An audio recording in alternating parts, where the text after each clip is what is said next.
time out of your day to come and talk about what are the conditions that we need to have in place to make sure that our cities can thrive. So you were invited here to share that. Oh, no, you did not.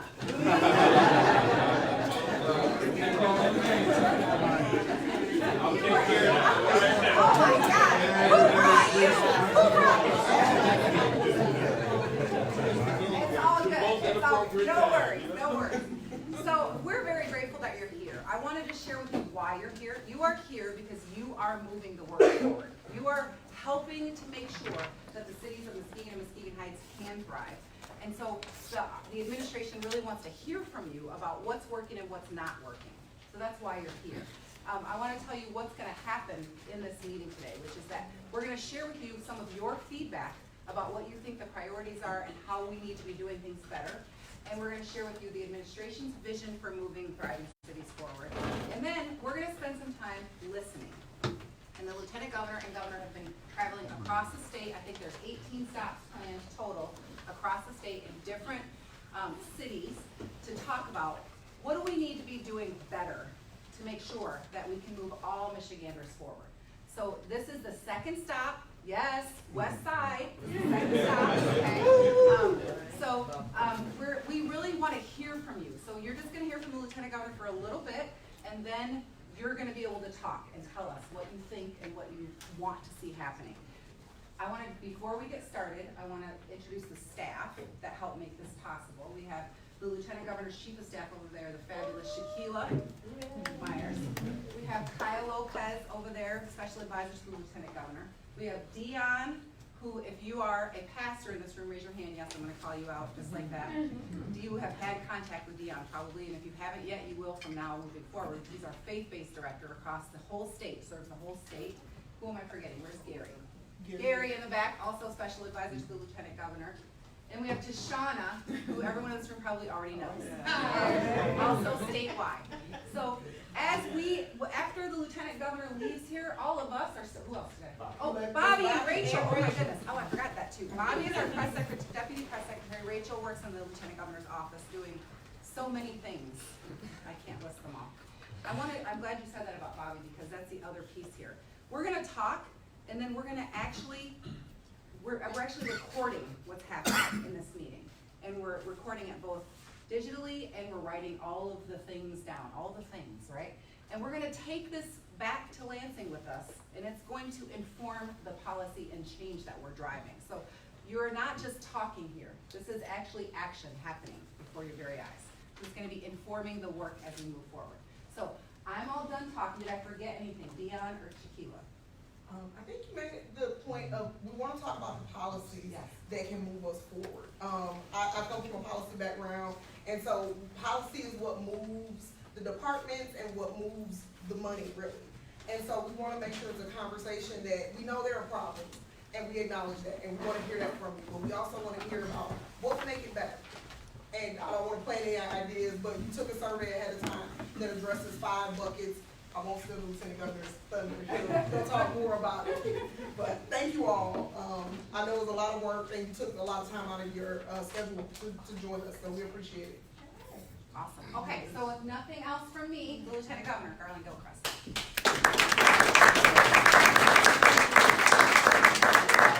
Thank you, Poppy, and thank the whole team for making this happen. And thank y'all for coming. Good afternoon.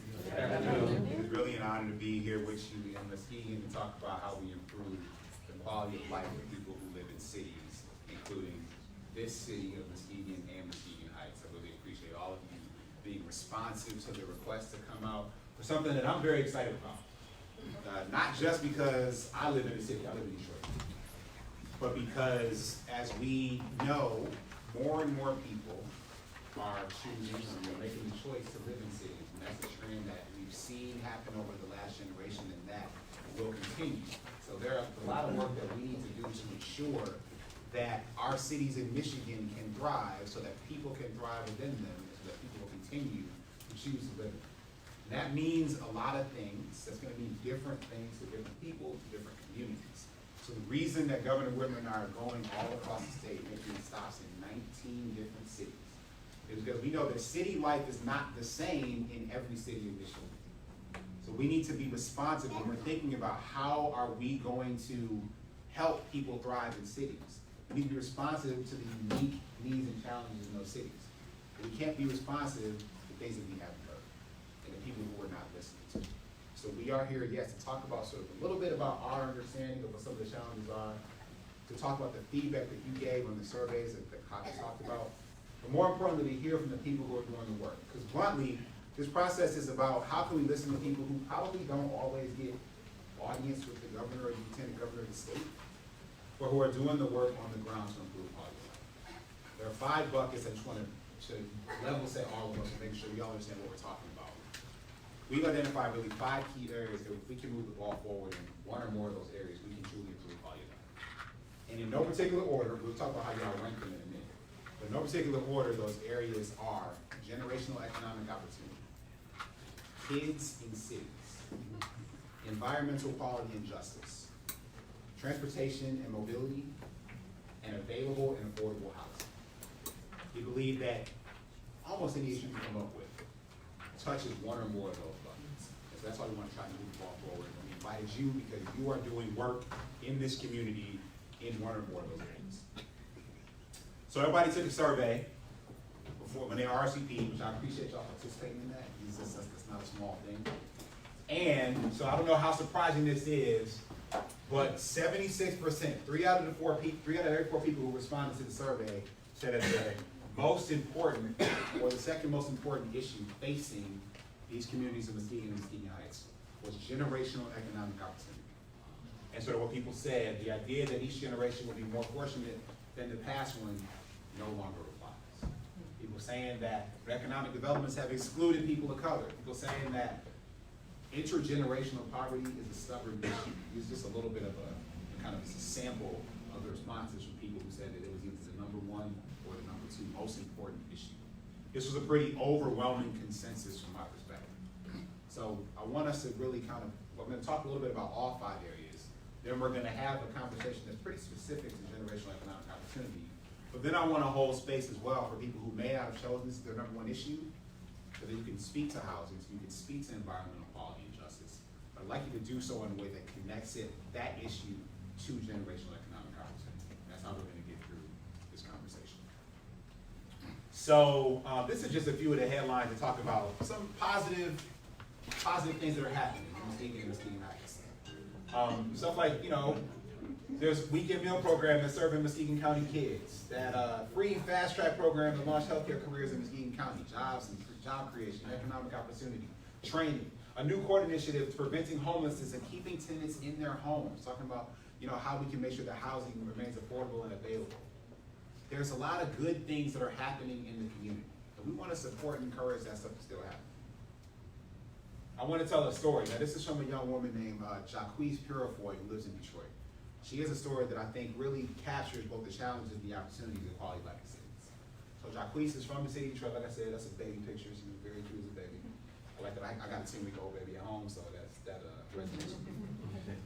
Jacquees grew up in Detroit. She went to a combination of public-private school in the city, and Jacquees became pregnant when she was in high school. Jacquees was an exceptional person who, worked hard and was connected by luck and relationships to the opportunity to be able to go to college. She went to the University of Michigan, ended up graduating from Michigan, ended up going to law school, at Thomas Cooley Law School. Unfortunately, ended up incurring almost $300,000 in student debt to do that.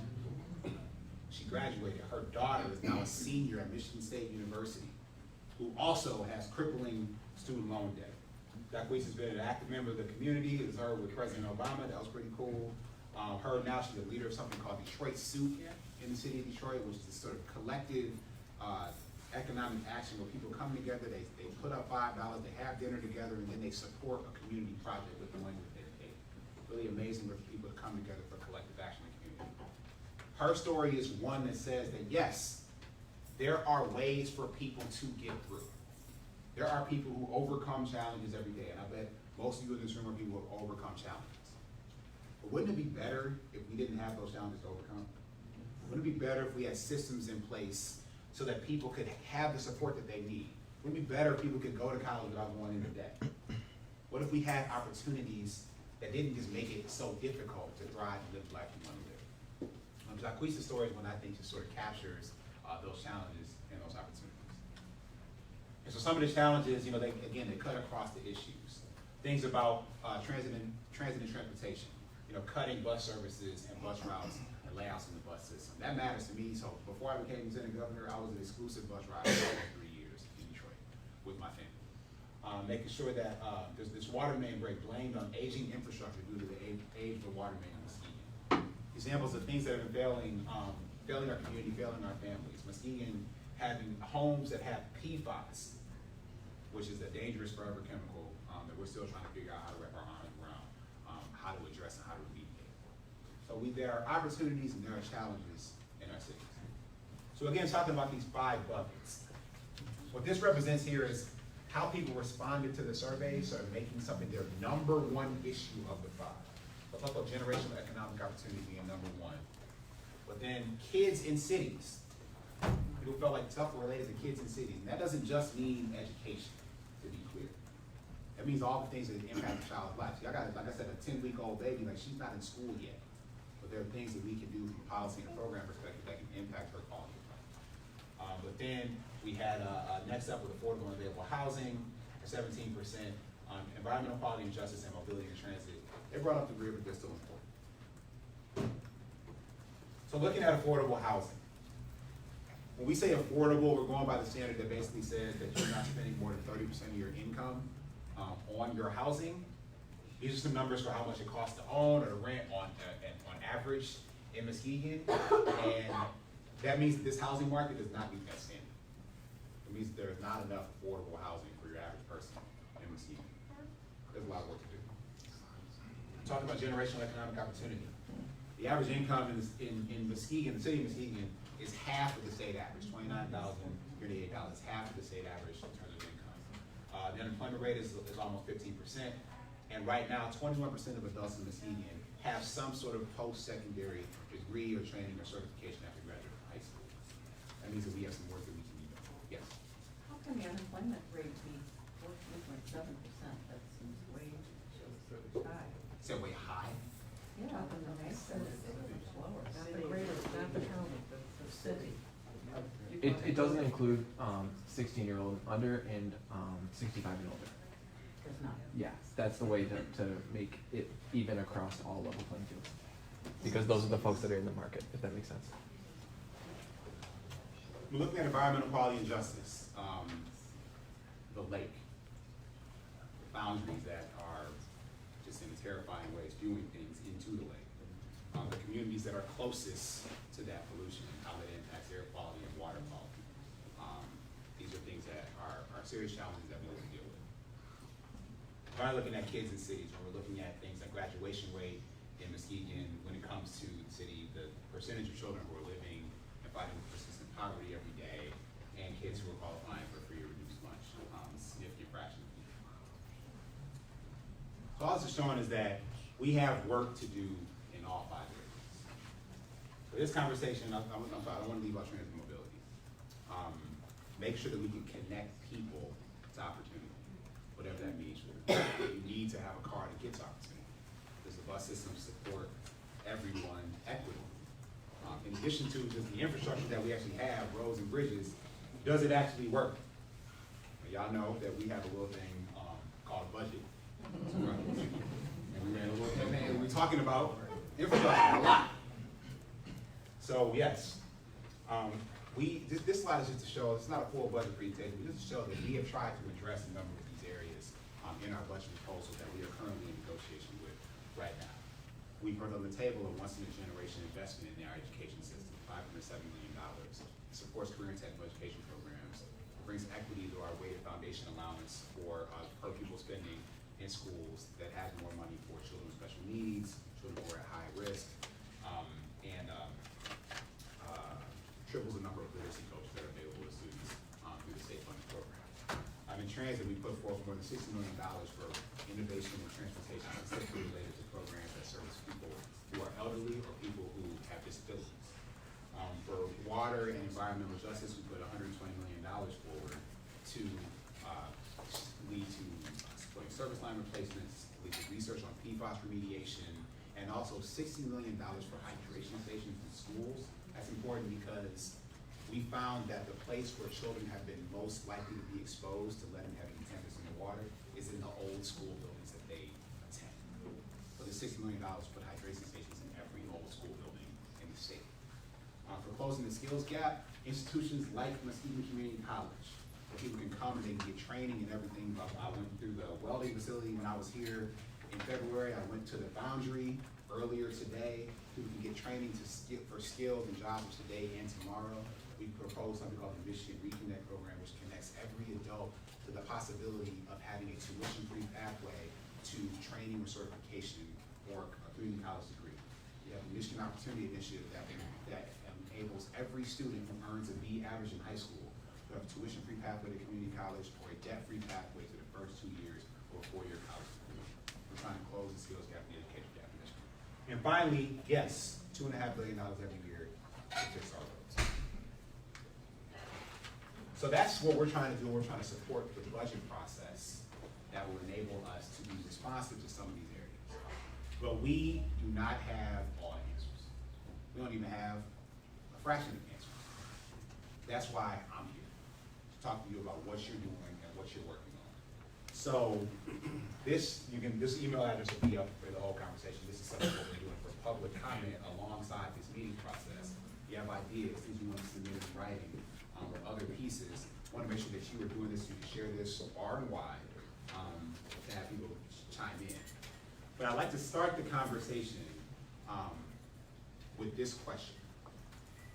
3 out of 4 people who responded to our survey said that the number 1 or number 2 issue to them was generational economic opportunity. I'd like to ask someone to open us up with 2 things. One, why you chose that as the most important issue. And then the second thing is, what do you want to see done about it? And try to be as specific as possible. What is the thing that can be done? What is the practice? What is the program? What is the policy that can be implemented at any level to do something about generational economic opportunity? Yes, sir. Please identify yourself, everyone, too. Yes, my name is Arturo Patrin. I'm the director of OCAP, Community Action here in Muskegon and Oceana. And I identified that because I looked at it as all-encompassing of all the others. They're all spokes on the wheel of generational poverty here in Muskegon. And as far as programs, and with us having done our strategic plan this year, one of the key things that we did was analyze that community needs assessment. So I was able to recognize that out of the top 5 community needs here in Muskegon, 3 of them were actually listed: affordable housing, poverty, workforce development, and later down the line was opioid abuse. 3 of those we technically cover, and what we don't, we can offer information and referral services for. But what I would like to see as a solution to some of this, especially with the affordability of child care being number 1, is maybe some way of child care control, maybe some state understanding of what the rates should be that's enforceable all across the board, not only in Muskegon, but just everywhere. Because of the housing population, people that are not necessarily in poverty at the federal threshold, but we're working for it, if you will, that was actually identified as the number 1 need for that as well.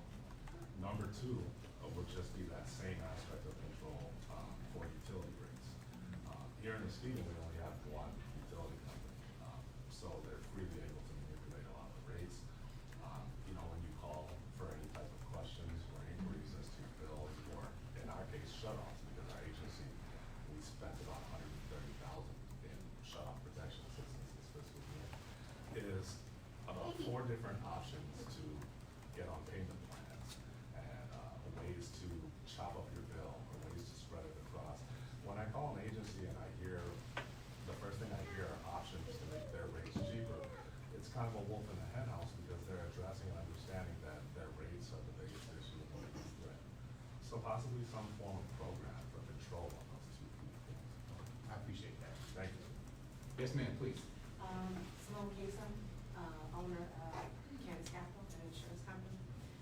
So the biggest thing for me with generational wealth, when you look at it, historically, if you look at other ethnicities and other minorities that have built off of generational wealth, it's usually done through entrepreneurship, meaning someone opens up a business and then they pass it down.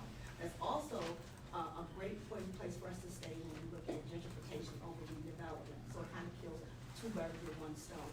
I think that incubators and more education around entrepreneurship should be done. I live in Muskegon Heights, and Muskegon Heights, one of our biggest economies that we have, that the taxpayers that aren't getting any taxes is selling business. So these people are entrepreneurs.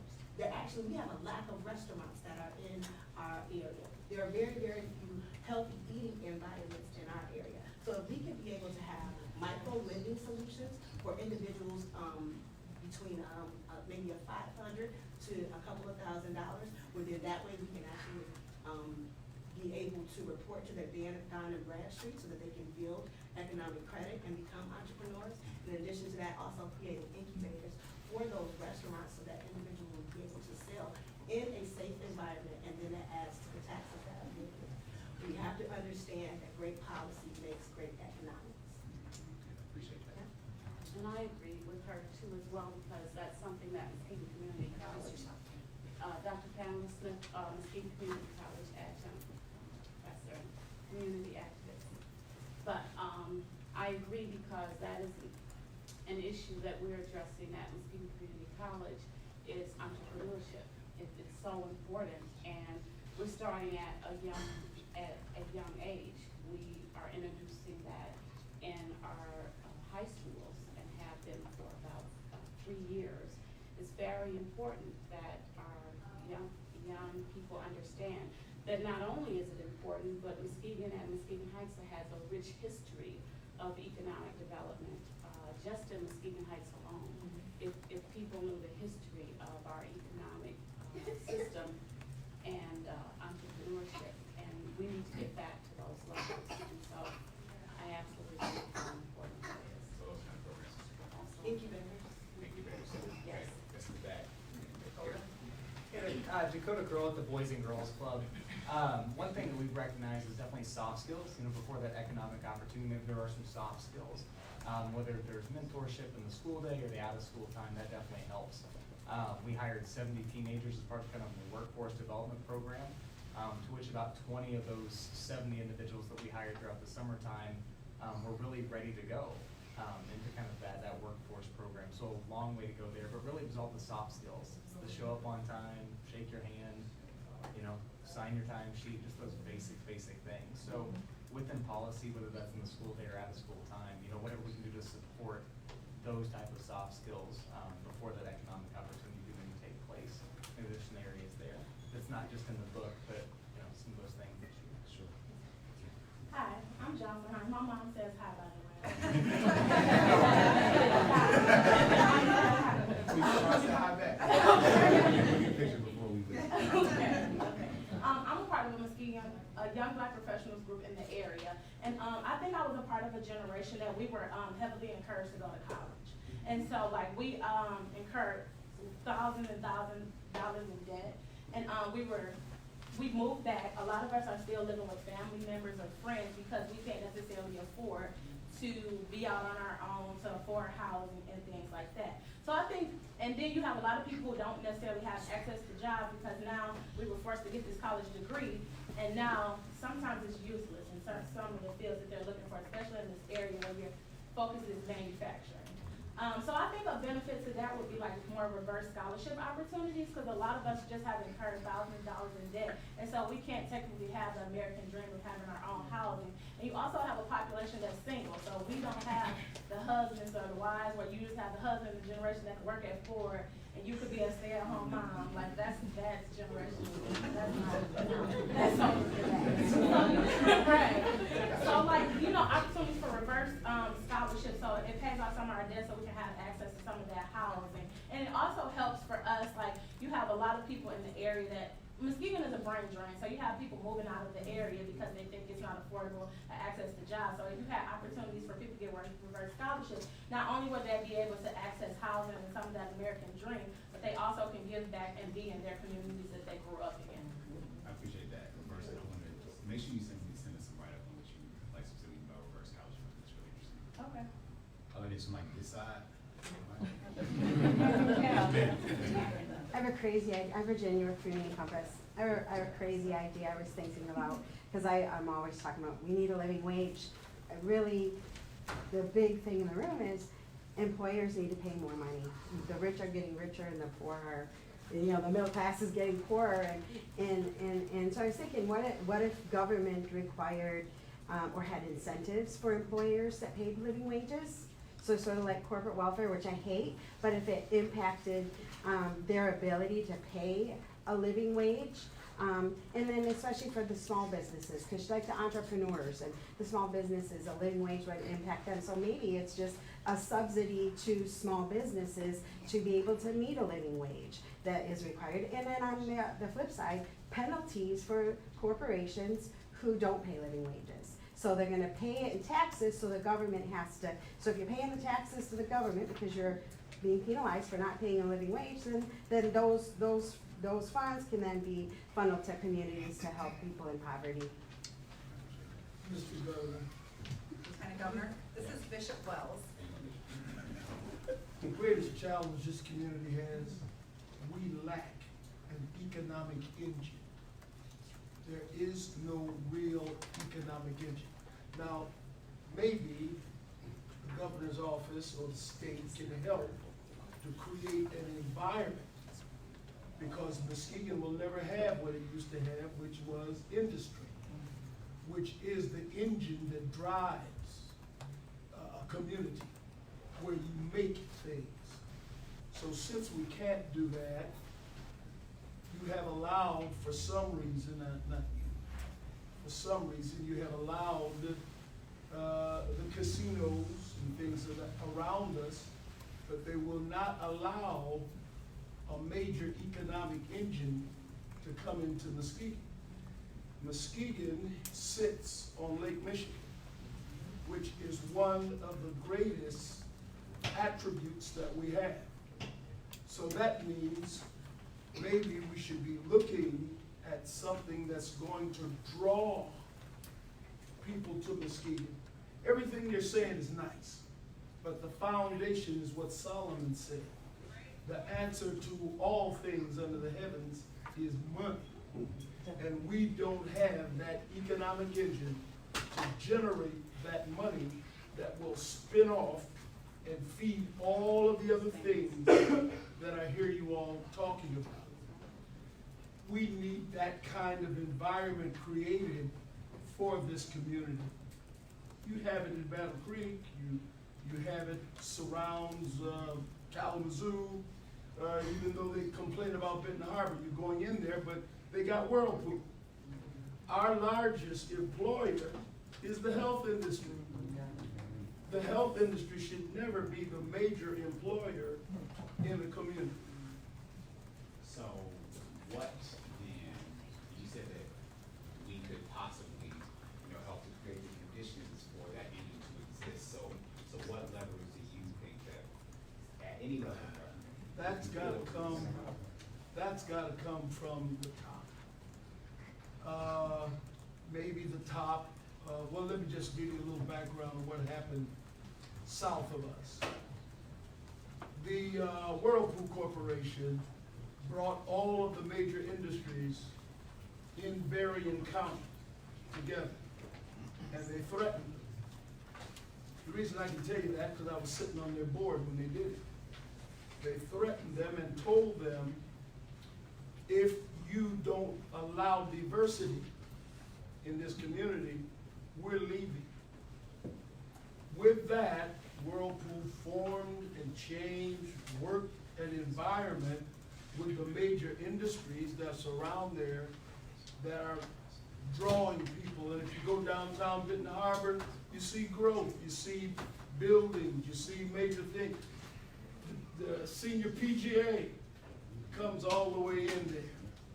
So we've got to create an environment that's going to birth for us that economic engine, and that's where men like you have to come in and help us to set that environment for this community. Let's get him over here. Jim Fisher with a relatively new talent acquisition company for experienced workers called Second Act. Been in the private sector here, it's a third generation family business. Building on what Bishop Wells said, if we're gonna create the environment for a future economic engine, the most critical ingredient we need is talent, and talent that's prepared to fill the jobs for the future. On the other hand, when we look at generational economic opportunity, we're creating generations, unfortunately, of children that are not literate at the levels that they need to be. I love to hear the money that's going into the education budget, particularly to put more resources into the classroom to help children to read, because we can't afford to have, going forward, under 40% of our incoming fourth graders that are not reading at grade level. Yeah, so to respond to that directly, so in our budget proposal, we have tripled the state funding for the literacy coaching program, because you're absolutely right. What we've seen is Michigan is the only state in the country, like 1 out of 50, that has seen our fourth grade reading attainment scores decline in the last 10 years. I think that is, I'll just say it's related to the fact that over that same 10-year span, our spending in our education system has grown at a rate slower than every other state in the country. We literally have not invested in our K-12 education, and our outcomes have suffered as a result. I think those are your that's all I hand over. I thought. Yes, please. Okay, I'm gonna take this into a little bit different angle. My name is Deborah Hendrickson, and I am a retired clinical pharmacist, but I've had the pleasure of the last 20 years of being a substitute teacher at Muskegon High School and an adjunct for Muskegon Community College. One of the things I really would like to see happen, and I know we have all of these requirements in state education, but there's something that's really missing, and it should start about 5th or 6th grade, and that is giving these kids a life skills class. A life skills class that teaches them things like, what's a bank do? What's a checking account? How do you pay bills? Because I can tell you horror stories of being involved with inner city kids at Muskegon High School where they didn't have gas in their house because their parents couldn't get gas bills in their name, so it was in a 14-year-old's name. I mean, there were just all kinds of things. Kids today know how to get their nails done and get their hair done, and they know how to work a cell phone. But when it comes to practical things like study habits or showing up or self-discipline, because there's a gap, you're gonna get maybe out of a graduating class of 209 kids, you might get 10 that are gonna be entrepreneurs and really achieve because that's just in their genetic makeup, but they're missing a lot of the information in the general population. I mean, my kids at the high school could tell me every program for when they were pregnant and where they could get, milk for the baby and what they could get for clothes and where they could do that, but they had no clue what a college class was like. And at the time that I started there, and I did not grow up in Michigan, I'm sorry guys, I lived in 23 different places before I came here, so I got to see a lot of different ideas and how it worked. But I came here and I looked at this, and the kids were all being promoted. Go to college, go to college, go to college. And maybe that wasn't a good fit for them. But there weren't so many people pushing toward the technical. There weren't even that many pushing toward us at MCC at that time. And there's so many jobs right now that a good welder could take up and get a living wage. There's so many jobs out there. I mean, I've needed an auto mechanic a hell of a lot more than I've needed a brain surgeon, thank God. But that's the kind of things that they weren't promoting in the school because, it just doesn't sound cool if you had a job that you got your hands dirty. But you still got a living wage, and maybe you're built in a way that you like doing it. And I really would like to see the kids in something for the curriculum that taught them just practical things that I realized Grandma used to teach you, but Grandma is busy doing something else, or, there's a lot of things that people can learn, just like, and Dakota is one that does it, I know, mentoring these kids, exposing them to things. In in the year 2005, at Muskegon High School, about 90% of my classes, the kids had never seen Lake Michigan, and it was, what, 4 miles away from them? So that's the kind of thing that I think having a life skills class, exposing kids to things, exposing them to, you know, possibilities, dreams, not just, we get a lot of dreams from videos, but we don't get the steps of how to get there. And if you got somebody in there with that kind of a program doing that, it would make a world of difference, a world of difference. I appreciate that. I wanna take a couple more on this, and then I think we can make a natural transition and talk about, maybe folks who pick that second one about kids in cities and connecting that generational opportunity with a couple of those, please. My name is Angela Valdez, and it kind of leads into the next question. So our kids can go to school, but if we're not talking about generational poverty and generational trauma, then the kids are not being able to learn, they're not able to retain, and they're not even able to have the basic fundamentals. They're not getting enough food, they're not getting enough sleep, and we have not yet talked about the violence in Heights. We didn't talk about there's a 16-year-old that died one day, and a couple of days later, an 18-year-old that had passed away. What are we doing with those students? Because they're not able to focus or retain any information with that amount of trauma that has been happening. So when we talk about intergenerational trauma and poverty, those are things that they're learning from grandma, from mom, from uncles, aunts. And so when we talk about skill building, it's not just the kids. While the education in the school should be the hub of those programs, we can't get there if we're not getting them the basic needs. If we take it a step further, when we think of Muskegon County, it's always very black and white. We're not talking about the other groups.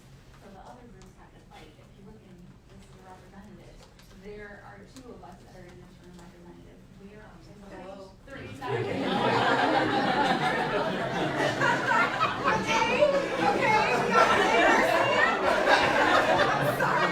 I'm sorry, Lieutenant Governor.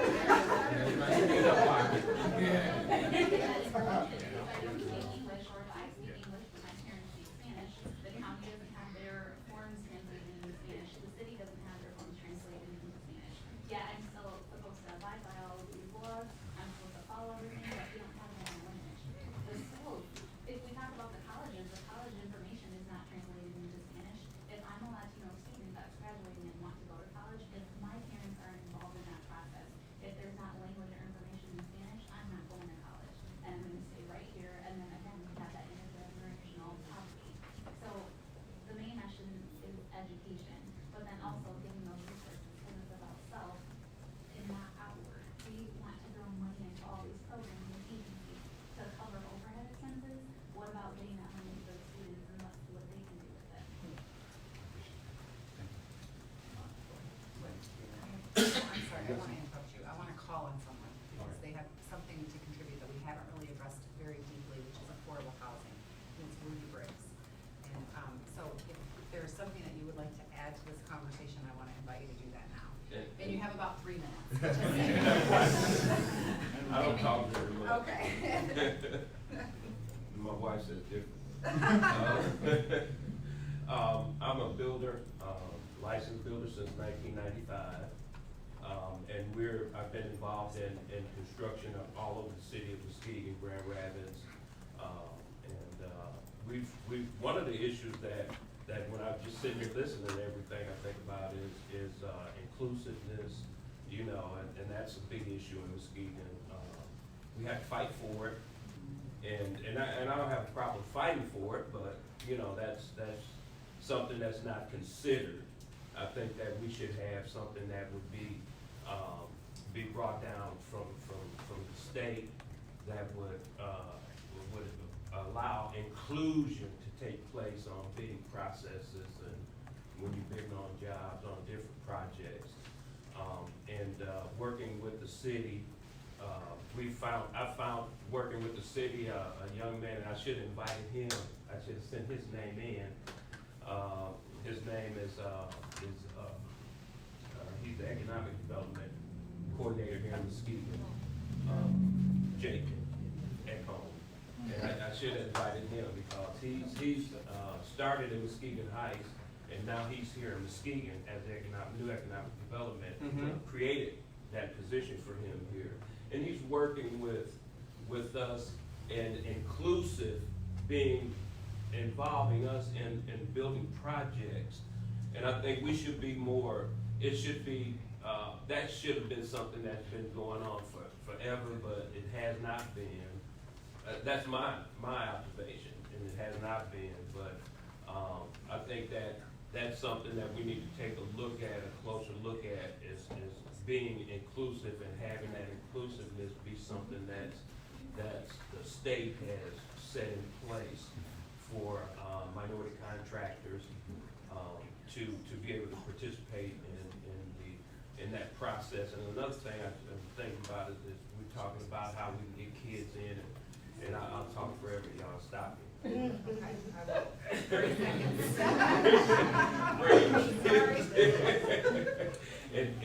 And Bob, we've got college costs out the roof.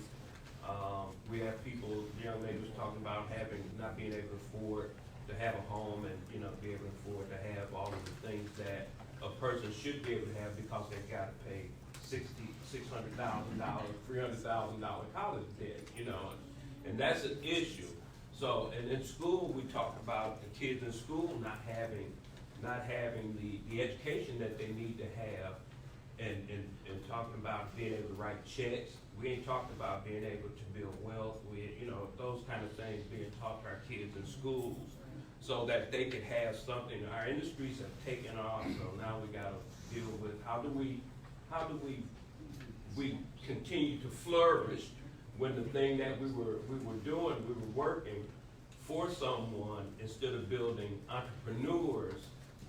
We were building folks to work for someone else, and those jobs went away. So now we're stuck with, what do we do with all of those kids now? Do we send them to college to run up $300,000 worth of debt, or do we show them how to write checks, how to build wealth, how to, those type of issues, those type of things to help facilitate the growth that could take place in Muskegon.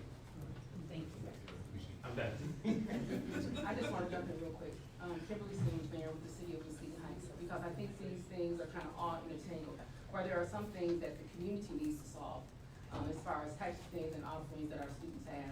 There are things that I want to go back to the policy portion of it. So as we talk about what Bishop Wells brought to us as far as an economic engine, when you look at communities like the City of Muskegon Heights, where most of the industrial population and manufacturing was, because it's no longer there, those entities have moved out and left the ground dirty.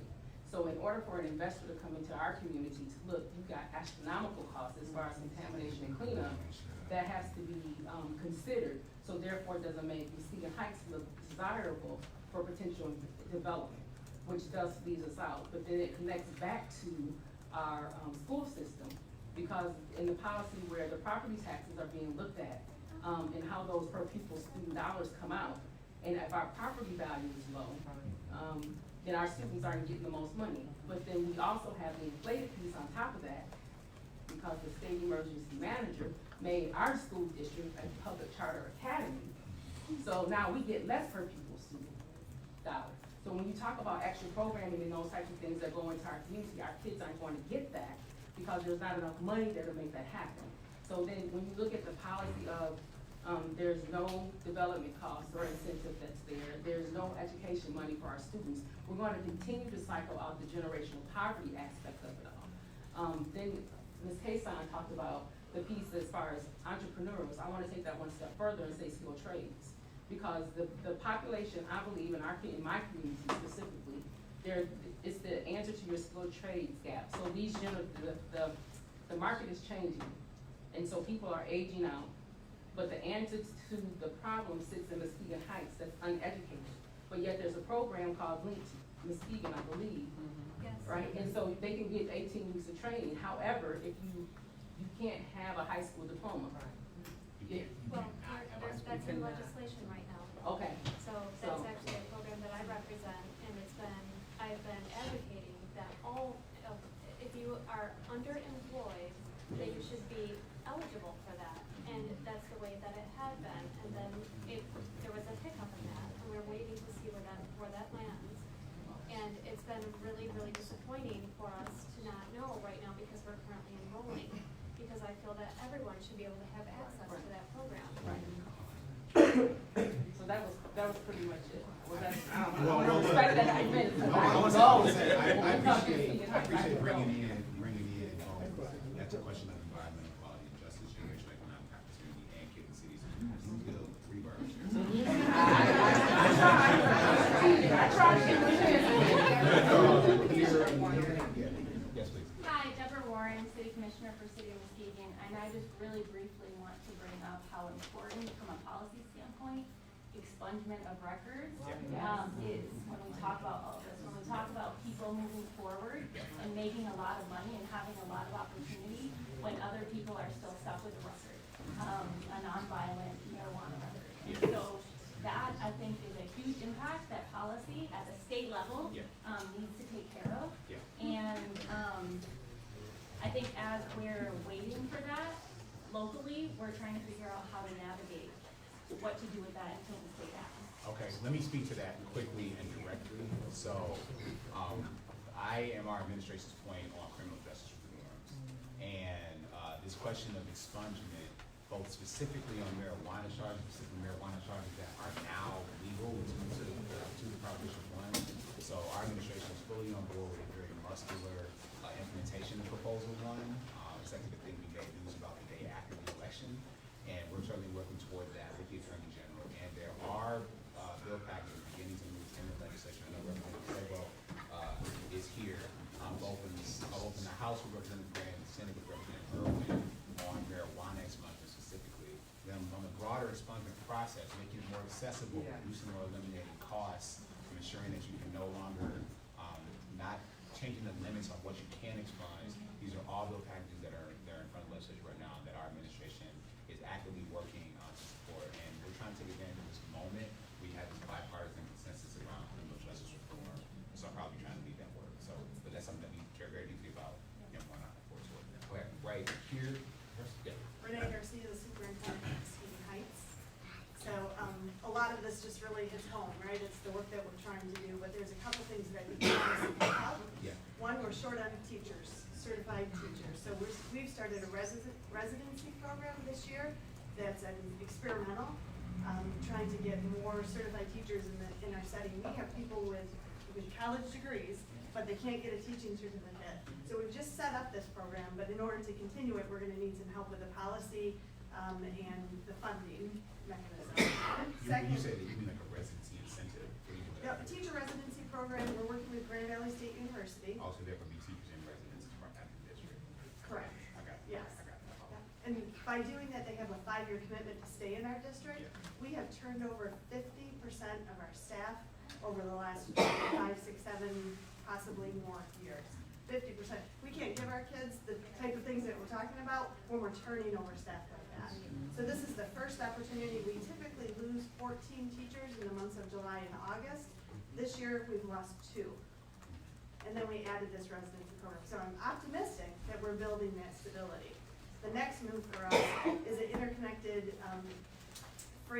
systems framework. So ISF, taking healthcare, mental support, mental health care, behavioral support care, and working to support our families all the way around. But the policy change that needs to come to support that is Medicaid funding and how that can be distributed among the different groups. So when we get a student and we identify they have a need or a family and they're willing and they want some support, you've got to go through different assessment programs and 2, 3 different programs, and by that time you give up, you lose hope. You think you're going to help me, but I've got to keep jumping these hurdles. So to be able to get to the really essence of the need, that policy change and how we do that. May I add to that piece as well, which strongly left out, is that the difficulty as well with Medicaid reimbursement is the licensure for all of the providers that she has the opportunity of using as well, which is the shortage on social workers, therapists. So then Medicaid policies eliminate opportunities for them to get licensed psychologists and licensed counselors, et cetera. So that's also part of that whole barrier to getting access to mental health in schools. Did you introduce yourself? I'm sorry. Mr. Scott. I was just checking. Cedric Scott. I'm a psychologist. Yes, sir. And I want to step to an area that I'm Dwayne Bennett, pastor of Mount Zion Church down in Christ. I know your son. My son. And one of the areas I think needs to happen is there has to be some type of partnership, acknowledged partnership between the faith-based community and everybody else. We do a lot in the church. Some churches do a lot, but we aren't recognized for it. I hear, from time to time, I hear politicians say the church needs to do this, the church needs to do that, the church needs to do that. They haven't recognized what we are doing. What we are doing to help our young people, what we are doing to help other people. And everybody wants the church to do more, but we're doing all we can to keep our lights on. If others are going to be, if resources are there, I use a good example. We do a summer academy, Club 188. We do it 6 months out the summer. 6 weeks out the summer. Love to make it a 12-month program, but all of our people are volunteers. We have retired teachers, we have retired social workers, we have retired counselors. They come in and assist. We have foster grandparents. But those programs can very easily dry up simply because you don't have the resources to keep them going. Our young people do a lot. We teach them, we take them horseback riding, golf, fishing, tennis, things that generally our neighborhoods don't get. Take them to some off-Broadway shows. They don't get that. But we have limited funds. I know there are other assets or resources available, but this is the church. So people don't leave the church and have a fun. And yet we're a church that's 74 years old. We've done something right, but we aren't acknowledged. All right, move it back, and then Walter Watt, Councilman of the City of Muskegon Heights. As more and more people move in back into the cities and developers target these people that's moving back with housing, there becomes an intended and an unintended effect of gentrification. Can you speak to any conversations or any ideas that you guys can have that will help address the issue of gentrification? Because, you know, what happens is different communities can become the bedrock to housing those that are affected by gentrification. And I want to make sure there's a balance in the county, in the community, in the state, to where no particular community is just the bedrock for housing those that need affordable housing.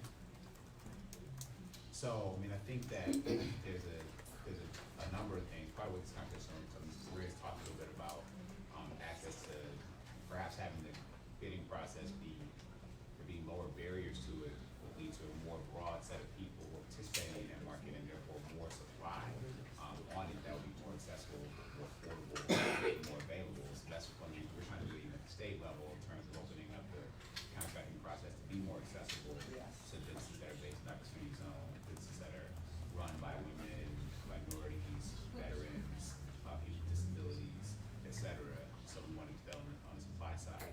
I think there's a conversation we had around what kind of projects are incentivized and why and how that can lead to perhaps a different choice being made by the types of housing that's built. But I think this is about how we can work together to have some questions. We have some ideas, but like I'm here to hear to hear.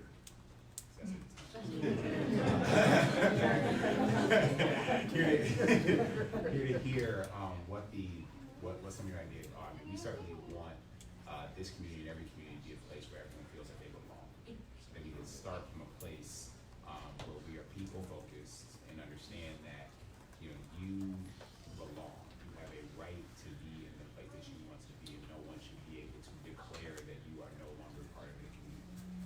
And so there are systems and structures that can be put in place to either protect that, to take that away from people. And so we certainly want to err on the way to make sure that we're protecting that right we believe people have, because everybody belongs here. This community is safe.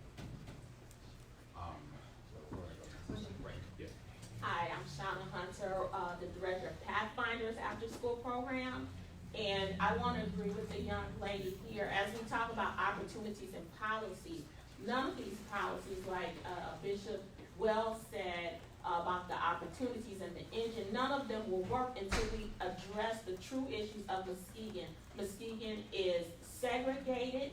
We are segregated socioeconomically. We're segregated racially. And until that exists, until we get to the problem that the kids are in a crisis and we treat it as a crisis, then the kids aren't gonna reach those opportunities.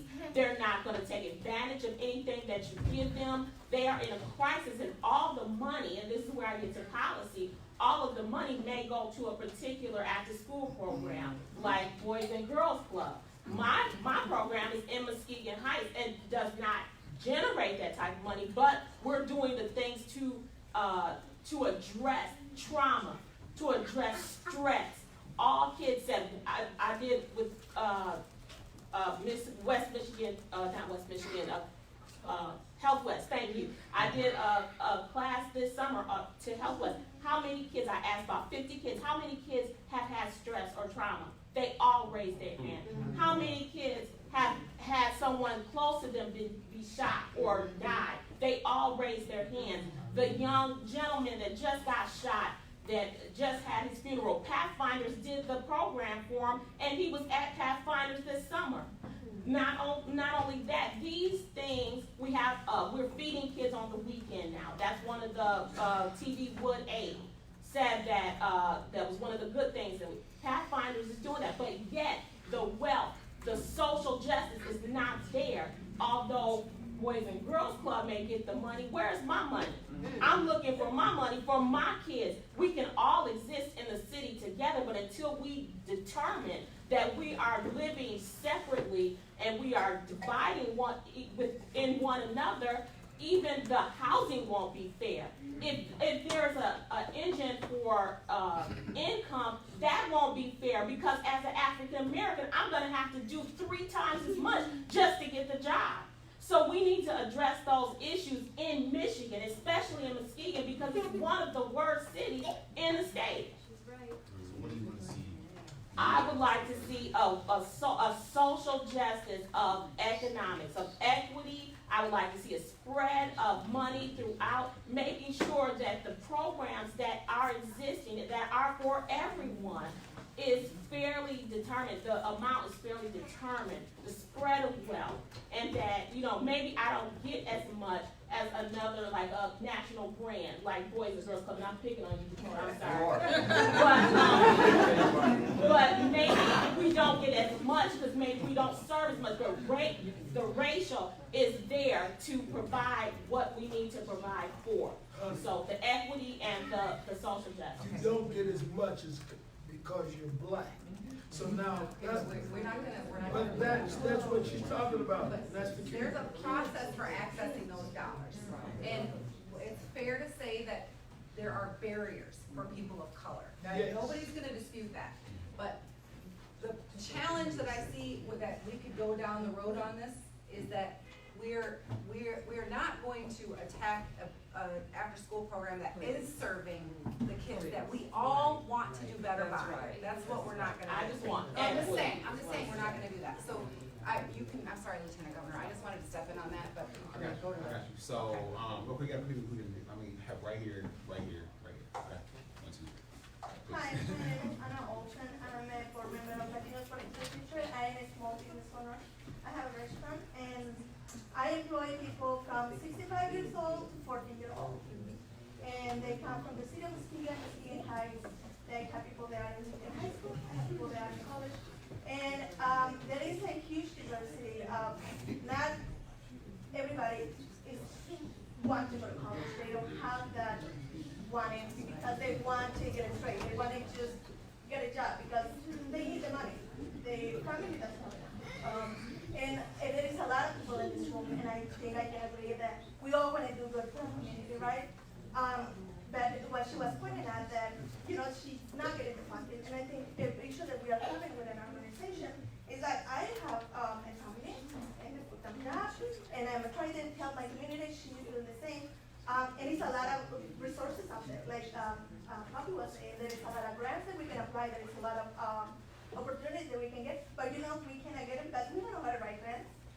There is no organization out there that is helping us to help the resources. Because maybe an organization that is all over the country, obviously has better resources that we have, and then we have to jump to those barriers.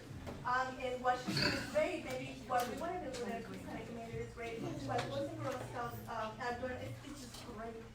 But we need the equal resources, and if we have just within the states, somebody that we can go and be like, hey, all those is grants, and they are decided fairly, but we want to have to do it, but we don't know how to do it. And I think that's what she's stuck at. For the kids, they work for me, and for the adults who work for me. I also struggle, like, teachers that sometimes do just that I have 27 employees that their only job is with me. They pay the bills because they work with me, and sometimes it is just the hurdles of we get more taxes, so we can get more funding for all these people, but then I get more taxes, and then I'm not making my bottom line. Because then I need to pay everybody on Friday, and then I want to make sure that they all get paid. Does that make sense? So there is a lot of inequality in how they are paying, and then there is all about the distribution, and then equal distribution, and then more of this. We need more of what we are doing right now, because we are in one room and we can hear from each other. I hear a lot of things here and I haven't heard before, and it's like, you are right, and it's not about the right attention, so. All right, I appreciate that. So they tell me that we gotta wrap up. Okay, sounds good. All right, I'm gonna wait. I got time. You gave, you said yes to them, I don't want to Okay, take away. and then we gotta wrap it. I wanna say a couple things to close. Yes, sir, please. Yes, I'm Tim Vanderheim, pastor at First Congregation of the United Church of Christ in downtown Muskegon. I've worked my entire career in Muskegon. My wife and I happen to live in Norton Shores. I came here mostly to listen, but the conversation about Pathfinders and Boys and Girls Club triggered a thought that I think is very important, and that is that we need to look at how can we do a regional approach to solving these problems. Case in point, my daughter and her husband, she's blue-haired, blue-eyed, blonde, he's African-American. They bought a home in the city of Muskegon that was approximately half the value of ours in Norton Shores. They were paying the same amount in taxes. And I don't fault the city of Muskegon for that, because it's all based on property values and what you have to raise to run the city and all of that. But there are regional inequities just in our small areas that somehow have to factor into the conversation, I think, if we're gonna solve some of these problems. Kathy, if you call the citizen, I don't know. I'm Kathy Evans. I'm gonna take the Kathy Evans, Environmental Program Manager with West Michigan Shoreline Regional Development Commission, so we're the regional planning agency, but I'm the Environmental Program Manager, and I've been working on cleaning up Michigan's areas of concern for a long time, the Great Lakes areas of concern. So we've invested over $76 million in the cleanup of Muskegon Lake. And Mona Lake in the Heights has some very similar problems, although it's not designated as an area of concern. And what I think is really important when it comes to youth in the cities and environmental justice and environmental equality is that we have green space and places for our youth to recreate. And it can be very passive or it can be very structured. I think we need both. But I think that to put it in economic terms, we need to have a better understanding, all communities in Michigan, I think, need to have a better understanding of when they are doing the cleanup of these legacy industrial pollution issues and cleaning up shorelines and making them safe and accessible again to communities, that we don't rush to redevelop and look at that tax base that we're getting from privatizing that shoreline, because when we keep public access on a shoreline, the tax base goes up, the housing values for the community that already lives there within a mile or even further than a mile from the shoreline goes up. And I don't think there's been enough technical assistance or case studies done maybe at the state level to share with local communities to say, hey, maybe we'll make different decisions if we know that these condos are actually not going to generate more tax revenue for our city compared to if we just have public access on these restored, cleaned up shoreline where we've spent a lot of public investment already. Lastly, it's very difficult not to tell the truth. And so until we want to do that, I guess we never have a real outcome. 1191 labels Detroit. We have life skills, we do housing, we do training, and it's unfortunate in Muskegon that I have to bring resources here. We actually took Tashana and a group over. We partnered with a hotel. We're now doing Skill City University. We're working around the whole industry. It's sometimes I think what I'm finding is that we're the first to figure out how to play with ourselves. We're all fighting for the same dollar for the same people. And we don't know how to sit to table. So Pastor, you're right. And what he's saying is that I get a grant, but I need you to run that program. So I'll come to you to do the program, but I won't pay you the same thing that we do each other. And so watching Muskegon grow and being a contractor as well, Misha, there's no such thing as fair unless the other side is fair. So if we look at the state, from Misha to housing, they have to first be fair too. So it's almost like God has come through and cleaned the whole house, which is unfortunate in order for us to understand what really is going on. So some of the real conversation has to be diversity, who they are, where we're going, how to play together, and how to share the wealth. And until we share that wealth with each other, forget about the other kids. We can't even grow in our own industry. Look at our banking. I'm in Detroit, when I come home, I get sick every time I get here. The only reason I'm working, I'm at a hotel, fixing up housing, so that women can come in with their children. You'd be surprised what happens when my men come out of prison. I'm trading places. You come out of prison, he comes out in the same industry.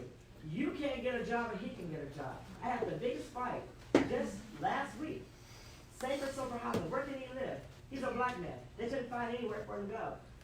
They forgot that I had a white guy came out of the same program.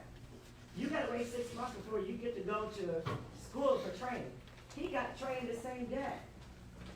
It took me going to this agency and saying, hey, this is what's going on.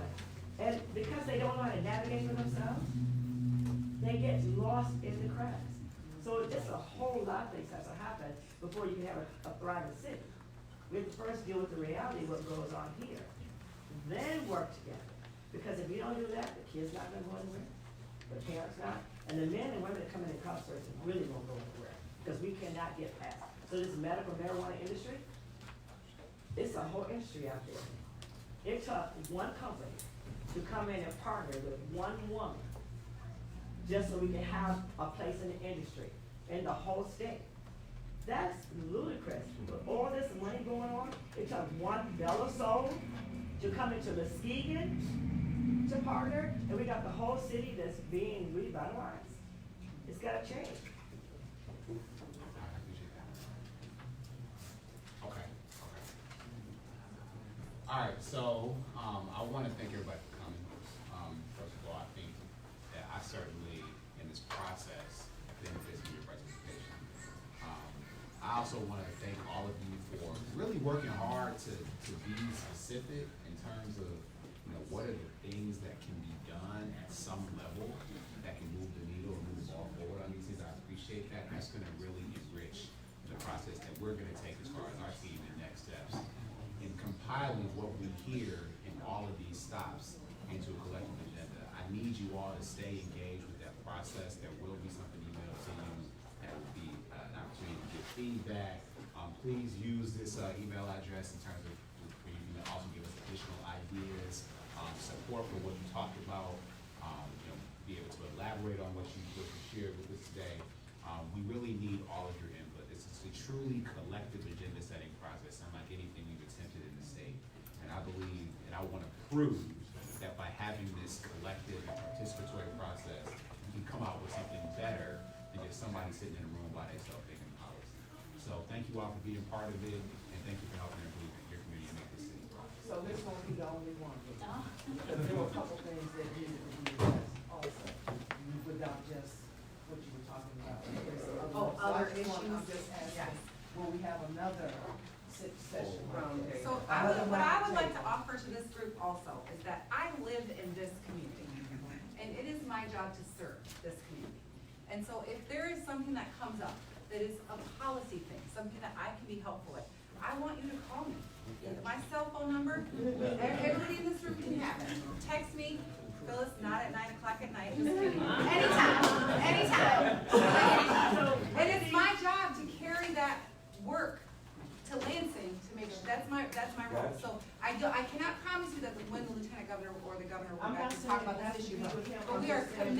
Yes, we are absolutely committed, yes, 100%.